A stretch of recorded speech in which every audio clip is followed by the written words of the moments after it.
तो दोस्तों आज हम फिर से आपके लिए लेकर आए हैं देश दुनिया की सभी ताजा बड़ी खबरें। फटाफट एक एक कर विस्तार से आज आपको बताएंगे, तो वीडियो को अंत तक जरूर देखें। दोस्तों वीडियो बनाने में हमें काफी मेहनत लगी है, तो वीडियो को लाइक जरूर कर दें। जहां दोस्तों पहली खबर में आपको बताएंगे जो बिग ब्रेकिंग न्यूज सामने निकल कर आई दोस्तों कि इलाहाबाद हाई कोर्ट के आदेश के बाद योगी सरकार ने बाराबंकी में सड़क के बीचों बीच मजार को आधी रात हटवाया।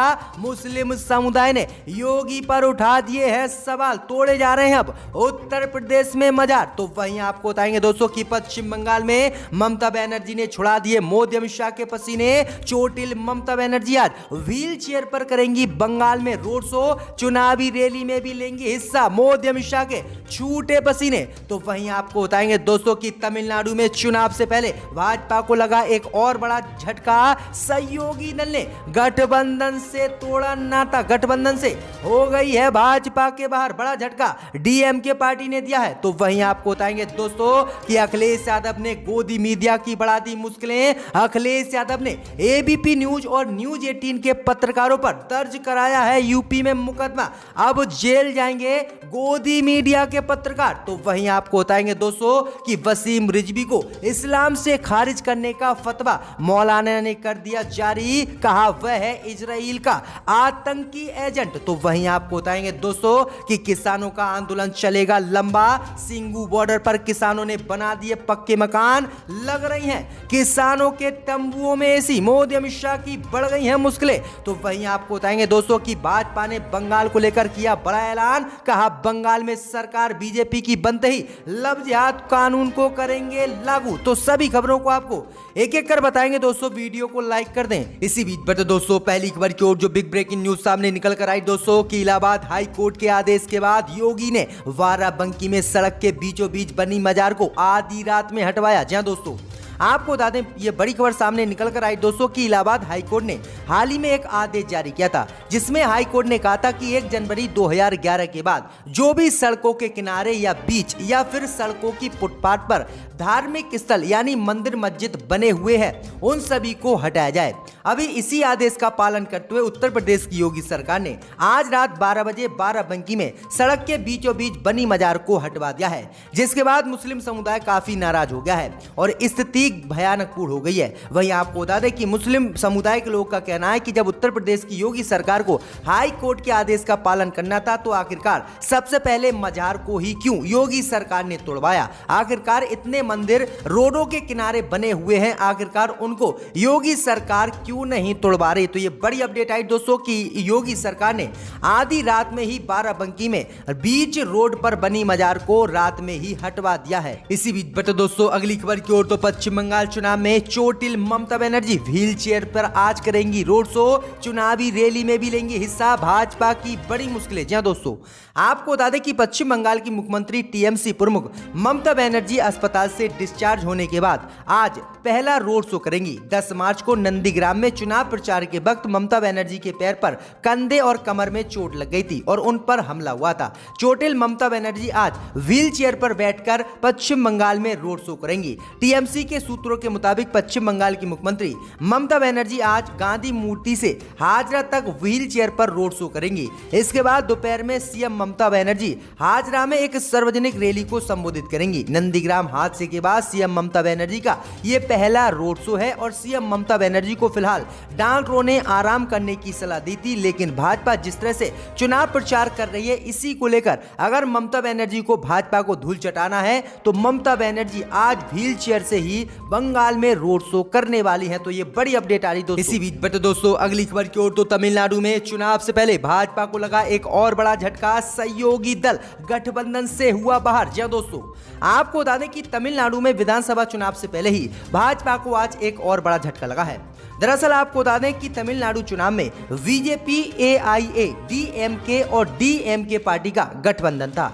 इस बीच आज खबर सामने निकल कर आई दोस्तों कि भाजपा के सहयोगी दल डीएमके ने आज भाजपा से अपना गठबंधन तोड़ लिया है और डीएमके पार्टी गठबंधन से बाहर हो गई है और कांग्रेस पार्टी से डीएमके ने गठबंधन कर लिया है, जिसके बाद भाजपा को तगड़ा झटका चुनाव से पहले ही तमिलनाडु में लगा है। तो ये बड़ी अपडेट आई दोस्तों कि चुनाव से पहले ये बड़ा झटका भाजपा को जो है तमिलनाडु में लग गया है। इसी बीच बट दोस्तों अगली खबर की ओर तो गोदी मीडिया को लगा तगड़ा झटका। अखिलेश यादव ने एबीपी न्यूज और न्यूज 18 के पत्रकारों पर दर्ज कराई 2 एफआईआर। जी दोस्तों, आपको बता दें ये बड़ी खबर सामने निकल कर आई दोस्तों कि गोदी मीडिया के पत्रकारों की अब मुश्किलें उत्तर प्रदेश में बढ़ती हुई दिख रही हैं।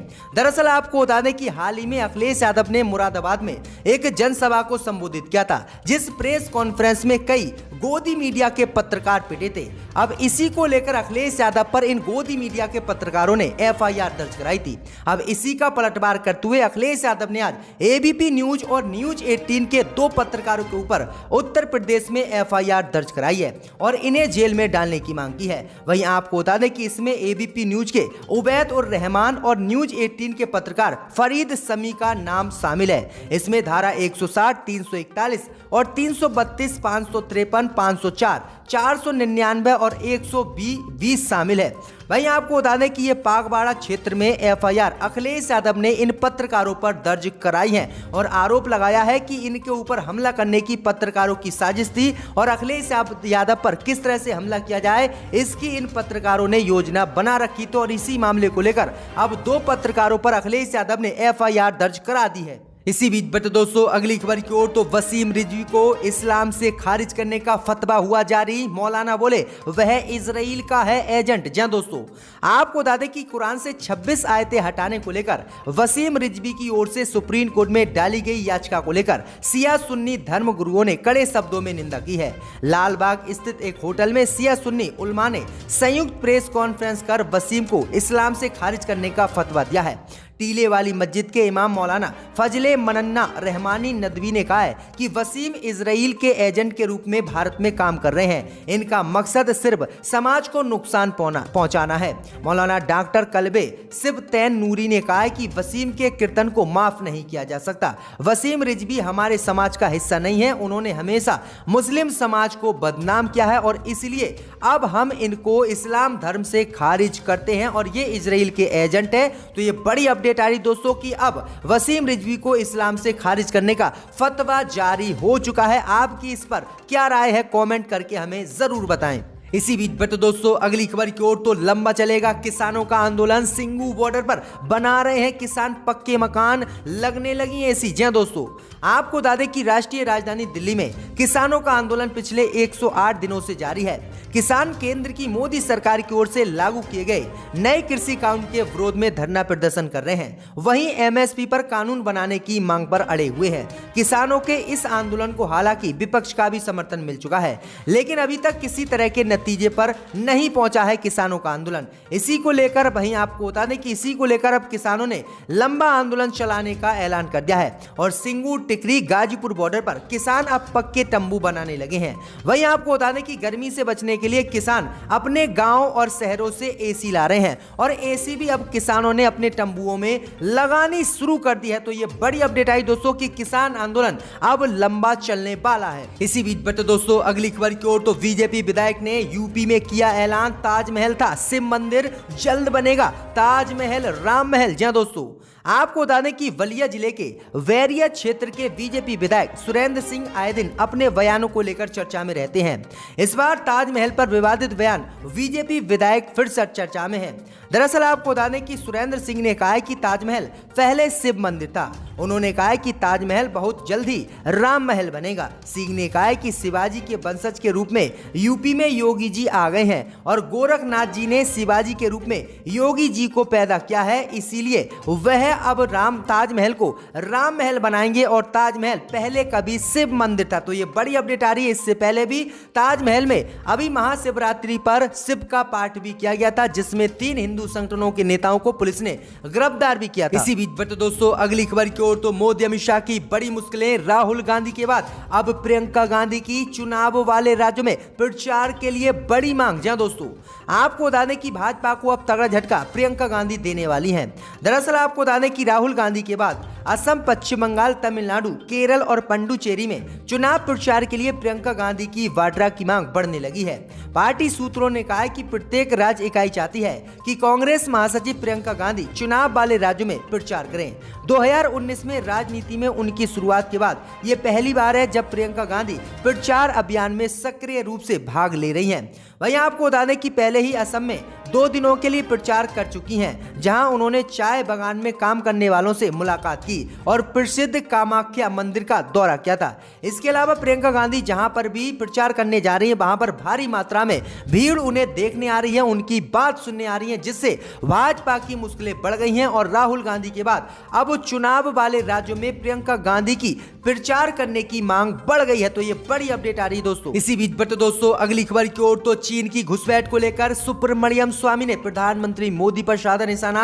कहा, पीएम मोदी ने एक भी बार नहीं लिया चीन का नाम, फिर युद्ध की कैसे करते हैं वकालत। जी दोस्तों, आपको बता दें कि बीजेपी सांसद सुब्रमण्यम स्वामी ने चीन द्वारा घुसपैठ को लेकर आज अपनी ही सरकार पर हमला बोला है।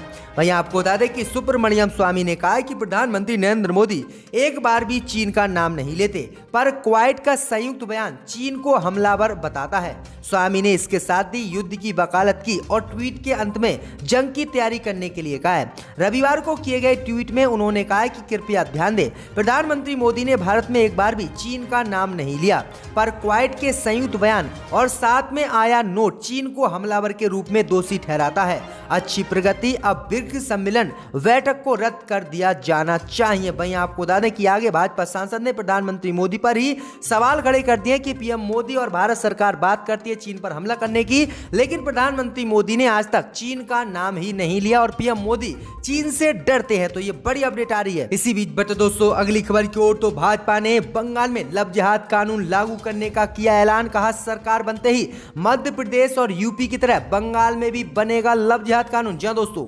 आपको बता दें बड़ी खबर सामने निकल कर आई दोस्तों कि कई भाजपा शासित राज्यों में लव जिहाद कानून को पारित कर इसे राज्य में कानूनी प्रक्रिया के तहत लागू कर दिया गया है। इस बीच खबर सामने निकल कर आ रही कि पश्चिम बंगाल विधानसभा चुनाव को लेकर अब भाजपा ने लव जिहाद कानून का राग बंगाल में भी अलाप दिया है। दरअसल आपको बता दें कि मध्य प्रदेश के गृह मंत्री और भाजपा के वरिष्ठ नेता नरोत्तम मिश्रा ने बड़ा ऐलान किया है। भाजपा मंत्री नरोत्तम मिश्रा ने ऐलान किया है कि जिस तरह से उत्तर प्रदेश में लव जिहाद कानून बना है, वैसा ही कानून चुनाव जीतने के बाद भाजपा बंगाल में बनाएगी और बंगाल में ही मध्य प्रदेश की तरह लव जिहाद कानून लागू होगा। तो ये बड़ी अपडेट आई दोस्तों, बड़ा ऐलान भाजपा नेताओं ने आज किया है। यकीनन जो अपोजिशन की तरफ से एहतजाज हो रहा था, इसलिए हो रहा था कि दिल्ली में जो नस्ल कशी हुई है